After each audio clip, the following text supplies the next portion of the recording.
Bien, donc nous allons reprendre le chapitre là où on en était resté, à savoir que nous avions une quantité initiale et qui était reliée à une quantité finale, et cette relation se faisait avec un accroissement ou une diminution qui correspondait à par exemple plus 15%. Ok.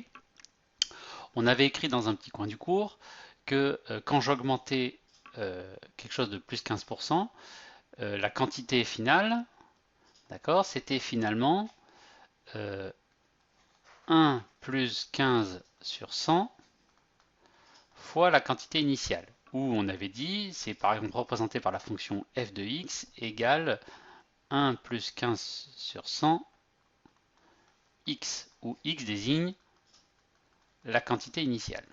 Et l'image f de x, c'est la quantité finale. Bien. Je vais revenir là-dessus pour expliquer un petit peu d'où ça sort cette formule et pour vous montrer comment on l'applique.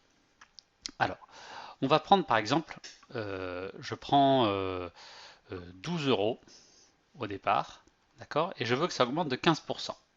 Donc je commence déjà par calculer l'augmentation. Donc je fais 15% de 12 euros, je calcule, et on trouve 1,8. C'est-à-dire que quand j'ai 12 euros, d'accord, je fais plus 1,8 euros qui correspond à l'augmentation, ça fait donc 13,8 euros. Bien. 6 mois, d'accord, je veux directement passer de 12 à 13,8. Ok. Et bien en fait, qu'est-ce que j'ai fait? Mon 13,8, c'est finalement le 12 de départ plus le 1,8. Mais le 1,8, c'est le 15% de 12. Et si je mets 12 en facteur, ça fait 12 facteur de 1 plus 15 sur 100. Ok.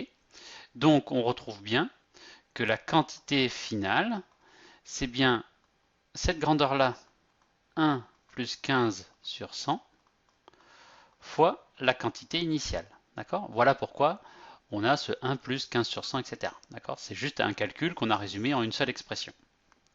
Bien. On peut très bien aussi, au lieu de parler d'une augmentation, on peut très bien parler d'une diminution.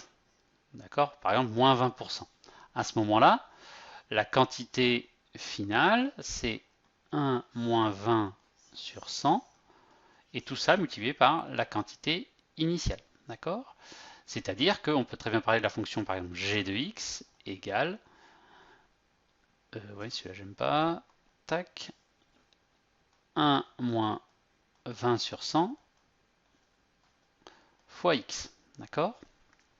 On va regarder un petit peu plus précisément ici ce que ça donne. Ici, en fait, ça fait 0,8 x. Ici, ça faisait f de x égale 1,15 x. En fait, la différence par rapport à 1 du coefficient donne le pourcentage d'augmentation ou diminution. Exemple, si je vous dis h de x égale 1,3x, eh bien l'écart par rapport à 1 c'est 0,3, ça fait une augmentation de 30%. Ok. Si je vous dis cette fois-ci, j'ai encore un petit coin, j'ai pas fini. Si je vous dis i de x égale 0,7, 0,75x, là la différence par rapport à 1, d'accord, je vais enlever ce petit prout là, prout enlevé, prout enlevé, voilà. La différence par rapport à 1, c'est 0,25. Donc c'est un moins 25%, puisque je suis en dessous de 1. D'accord. Donc en regardant le coefficient, ok, on arrive à trouver si c'est une diminution ou une augmentation, et on arrive ensuite à déterminer le pourcentage d'augmentation de diminution. D'accord. Et c'est ça qu'on va noter dans la leçon, et ensuite c'est là-dessus que l'exercice seront. Alors, ici, vous avez le complément de cours, d'accord. Donc on avait l'augmentation avec un exemple ici, avec plus 24%. On retrouve 0,24, c'est pour calculer l'augmentation, mais si je veux la quantité finale, vous voyez ce que j'ai bien mis écrit en gras, c'est 1,24, ça correspond à une augmentation de 24%. Ici, je donne un exemple de solde où les prix baissent de 35%.